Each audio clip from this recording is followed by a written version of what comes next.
Hello friends, आपके अपने YouTube channel साहित्य नॉलेज में आपका स्वागत है। फ्रेंड्स, हम पढ़ रहे हैं कहानी राजा ने रुचिया। इस कहानी का ये 5वां भाग है। फ्रेंड्स, चौथे भाग में हमने देखा था उस दिन टोले मोहल्ले के हर आंगन में बरसात के मेघ की तरह यह खबर फैल गई थी कि चंदा के बाल बच्चा होने वाला है। फ्रेंड्स, इस कहानी को चलिए हम आगे पढ़ते हैं। नुक्कड़ पर जमुना सुनार की कोठरी में फिंकती सुरही रुक गई। मुंशी जी ने अपना मिजान लगाना छोड़ विस्फारित नेत्रों से ताककर खबर सुनी। बंसी किराने वाले ने कुएं में से आधी रस्सी गई खींच डोल मन पर पटक कर सुना। सुदर्शन दर्जी ने मशीन के पहिए को हथेली से रगड़कर रोककर सुना। हंसराज पंजाबी ने अपनी नील लगी मलगुजी कमीज की आस्तीनें चढ़ाते हुए सुना और जगपति की बेवा चाची ने तो औरतों के जमघट में बड़े विश्वास पर भेद भरे स्वर में सुनाया। आज 6 साल हो गए शादी को, न बाल न बच्चा। न जाने किसका पाप है उसके पेट में और किसका होगा सिवा उस मुसर चंडे कंपाउंडर के। न जाने कहाँ से कुलच्छनी इस मोहल्ले में आ गई।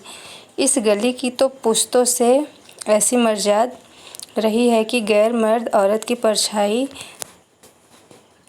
तक नहीं देख पाए। यहाँ के मर्द तो बस अपने घर की औरतों को जानते हैं, उन्हें तो पड़ोसी के घर की जनानियों की गिनती तक नहीं मालूम। यह कहते कहते उनका चेहरा तमतमा आया और सब औरतें देवलोक की देवियों की तरह गंभीर बनी अपनी पवित्रता की महानता की बोझ से दबी धीरे धीरे खिसक गई।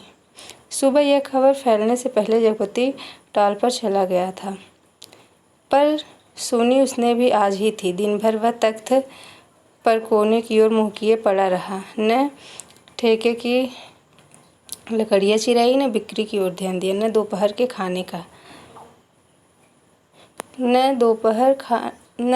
का खाना खाने ही घर आया। जब रात अच्छी फैल गई, वह हिंसक पशु की भांति उठा। उसने अपनी उंगलियां चटकाई, मुट्ठी बांधकर बाँह का जोर देखा तो नसें तनी और बाँह में कठोर कंपन हुआ। उसने 3-4 पूरी सांसें खींची और मजबूत कदमों से घर की ओर चल पड़ा।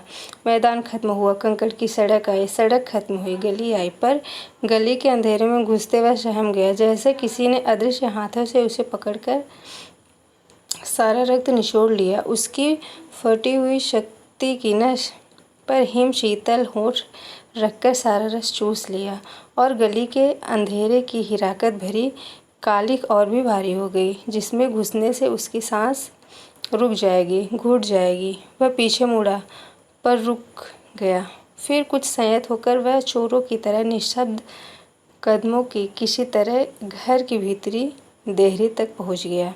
दाईं ओर की रसोई वाली दहलीज में कुप्पी टिमटिमा रही थी और चंदा अस्त व्यस्त सी दीवार से सिर टेके शायद आसमान निहारते निहारते सो गई थी। कुप्पी का प्रकाश उसके आधे चेहरे को उजागर किए था और आधा चेहरा गहन कालिमा में डूबा अदृश्य था। वह खामोशी से खड़ा ताकता रहा। चंदा के चेहरे पर नारीत्व की प्रौढ़ता आज उसे दिखाई दी। चेहरे की सारी कमनीयता न जाने कहाँ खो गई थी। उसका अछूतापन न जाने कहाँ लुप्त हो गया था।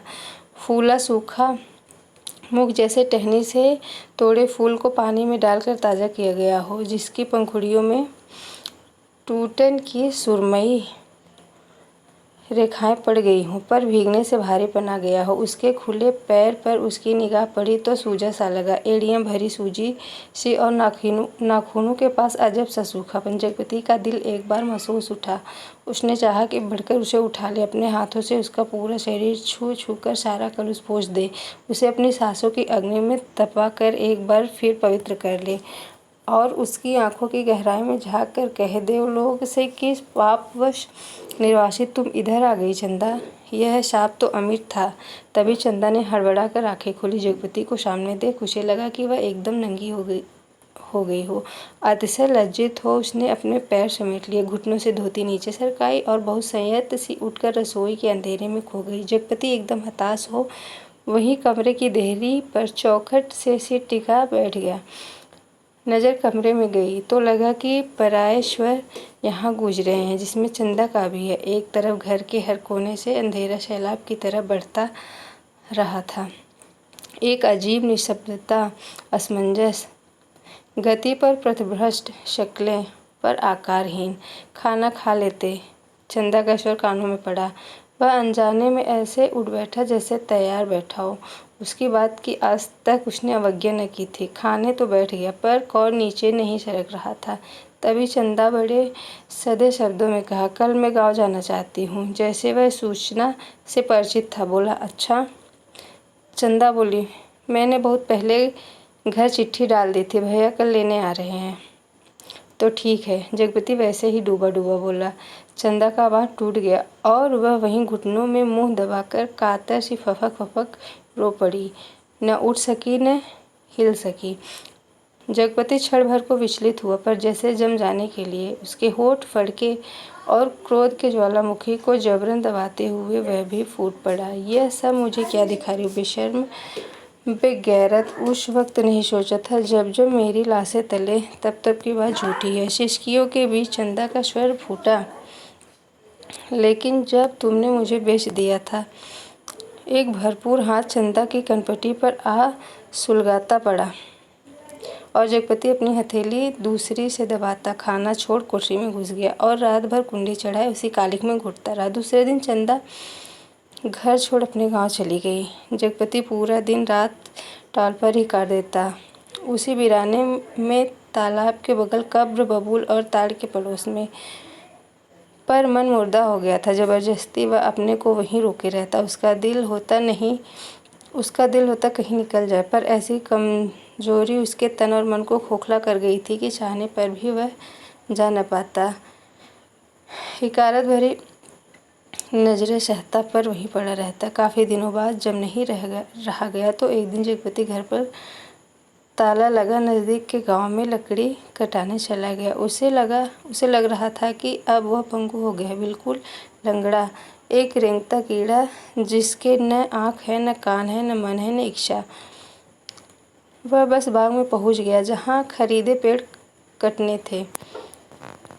दो आरे वाले ने पतले पेड़ के तने पर आरा रखा और कर कर का आवाज़ शोर शुरू हो गया। दूसरे पेड़ पर बन्ने और शकूरे की कुल्हाड़ी बज उठी और गांव से दूर उस बाग में एक लयपूर्ण शोर शुरू हो गया। जड़ पर कुल्हाड़ी पड़ती तो पूरा पेड़ थर्रा जाता। करीब के खेत की मेड़ पर बैठे जगपति का शरीर में जैसे कांप उठता। चंदा ने कहा था, लेकिन जब तुमने मुझे बेच दिया, क्या वह ठीक कहती थी? क्या बच्चन सिंह ने टाल के लिए जो रुपए दिए थे उसका ब्याज इधर चुकता हुआ? क्या सिर्फ वही रुपए आग बन गए जिनकी आँच में उसकी सहनशीलता, विश्वास और आदर्श प्रेम से पिघल गए? शकूरे बाग से लगे डाढ़े पर से किसी ने आवाज़ लगाई। शकूरे ने कुल्हाड़ी रोककर वहीं से हाँक लगाई। कोने के खेत से लीक बनी है, जरा मेड़ मारकर नघा लगाड़ी। जगपति का ध्यान भंग हुआ। उसने मुड़कर दाढ़े पर आंखें गड़ाई। दो भैंसा गाड़ियाँ लकड़ी भरने के लिए आ पहुंची थी। शकूरे ने जगपति के पास आकर कहा, एक गाड़ी का भुर्ता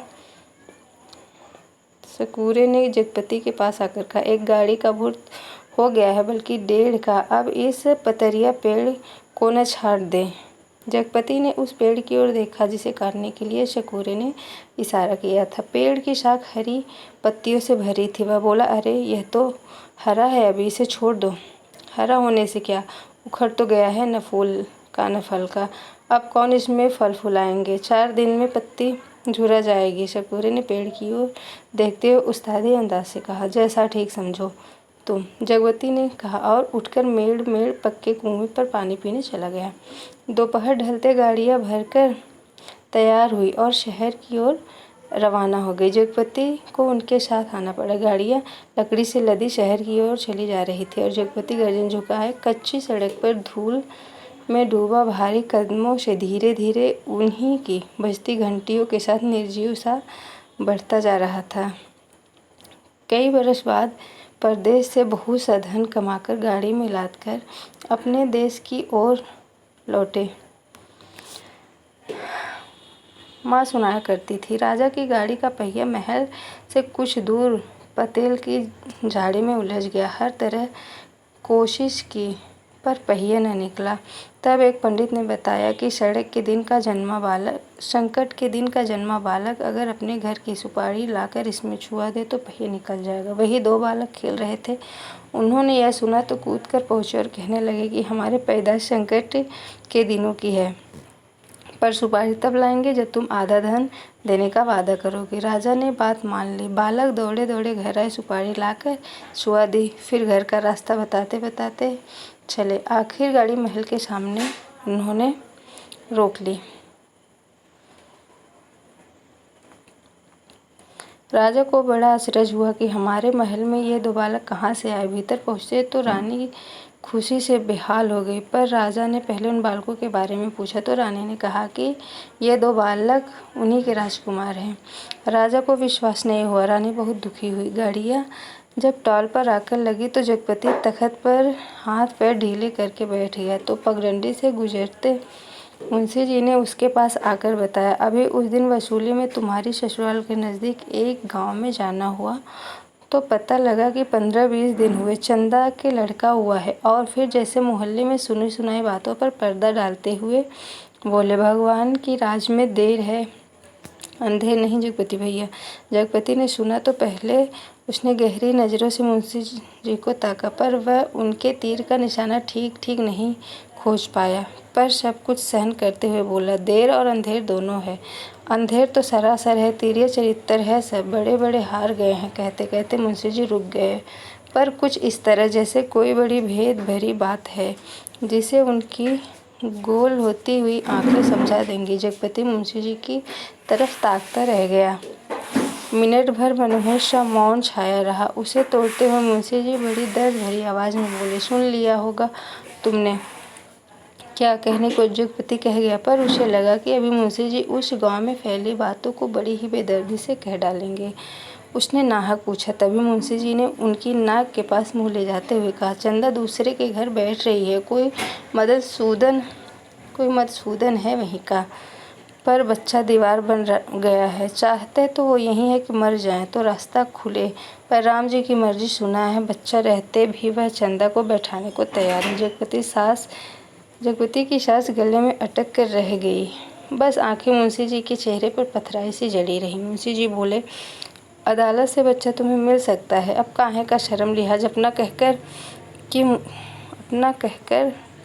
किस मुंह से मांगू बाबा। हर तरफ तो कर्ज से दबा हूँ, तन से, मन से, पैसे से, इज्जत से, किसके बल पर दुनिया से जोड़ने की कोशिश करूँ। कहते कहते वह अपने में खो गए। मुंशी जी वहीं बैठ गए। जब रात झुक आई तो जगपति के साथ ही मुंशी जी भी उठे, उसके कंधे पर हाथ रखे वे उसे गली तक लाए। अपनी कोठरी आने पर पीठ सहलाकर उन्होंने उसे छोड़ दिया। वह गर्दन झुकाए गली के अंधेरे में उन्हीं ख्यालों में डूबा ऐसे चलता चला आया जैसे कुछ हुआ ही न हो, पर कुछ ऐसा बोझ था जो न सोचने देता और न समझने। जब चाची की बैठक के पास से गुजरने लगा तो सहसा उसके कानों में भनक पड़ी, आ गए सत्यानाशी कुलबोरन। उसने जरा नज़र उठाकर देखा तो गली की चाची भौजैया बैठक में जमा थी और चंदा की चर्चा छिड़ी थी, पर वह चुपचाप निकल गया। इतने दिनों बाद ताला खोला तो बरोठे के अंधेरे में कुछ सूझ न पड़ा तो एकाएक वह रात उसकी आंखों के सामने घूम गई जब वह अस्पताल से चंदा के साथ लौटा था। बेवा चाची का वजहर बुझ तीर आ गए राजा निर्वसिया अस्पताल से, और आज सत्यानाशी कुलबोरन और स्वयं उसका व्यवहार जो चंदा को छेद गया था। तुम्हारे कभी कुछ न होगा। और उस रात की शिशु चंदा का लड़का हुआ है। वह कुछ और जनती, आदमी का बच्चा न जनती, वह और कुछ भी जनती, कंकड़ पत्थर वह नारी न बनती, बच्ची ही बनी रहती। उस रात की शिशु चंदा पर चंदा यह सब क्या करने जा रही है? उसके जीते जी वह दूसरे के घर बैठने जा रही है। कितने बड़े पाप में धकेल दिया चंदा को, पर उसे भी तो कुछ सोचना चाहिए। आखिर क्या, पर मेरे जीते जी तो यह सब अच्छा नहीं। वह इतनी घृणा बर्दाश्त करके भी जीने को तैयार है या मुझे जलाने को। वह मुझे नीच समझती है, कायर नहीं तो एक बार तो खबर लेती, बच्चा हुआ तो पता लगता, पर नहीं। वह उसका कौन है? कोई भी नहीं। औलाद ही तो वह स्नेह की धुरी है जो आदमी औरत के पहिए को साध कर तन के दलदल से पार ले जाती है। नहीं तो हर औरत वेश्या है और हर आदमी वासना का कीड़ा। तो क्या चंदा औरत नहीं रही? वह जरूर औरत थी, पर स्वयं मैंने उसे नरक में डाल दिया। वह बच्चा मेरा कोई नहीं, पर चंदा तो मेरी है। एक बार उसे ले आता, फिर यहाँ रात के मोहक अंधेरे में उसके फूल से अधरों को देखता, निर्द्वंद सोई पलकों को निहारता, सांसों की दूध सी अछूत महक को समेट लेता।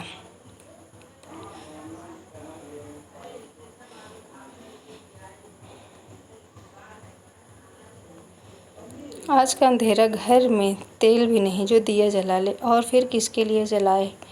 चंदा के लिए, पर उसे तो बेच दिया था। सिवा चंदा के कौन सी संपत्ति उसके पास थी जिसके आधार पर कोई कर्ज देता? कर्ज न मिलता तो यह सब कैसे चलता? काम पेड़ कहाँ से कटते? और तब शकूरे के वे शब्द उसके कानों में गूंज गए। हरा होने से क्या उखड़ तो गया है? वह स्वयं भी तो एक उखड़ा हुआ पेड़ है, न फल का न फूल का, सब व्यर्थ ही तो है। जो कुछ सोचा उस पर कभी विश्वास न कर पाया। चंदा को चाहता रहा, पर उसके दिल में चाहत न जगा पाया। उसे कहीं से एक पैसा मांगने पर डांटता रहा, पर खुद लेता रहा। और आज दूसरे के घर बैठ रही है, उसे छोड़कर वह अकेला है। हर तरफ बोझ है जिसमें उसकी नस नस कुचली जा रही है, रग रग फट गई है, और वह किसी तरह टटोल टटोल कर भीतर घर में पहुंचा।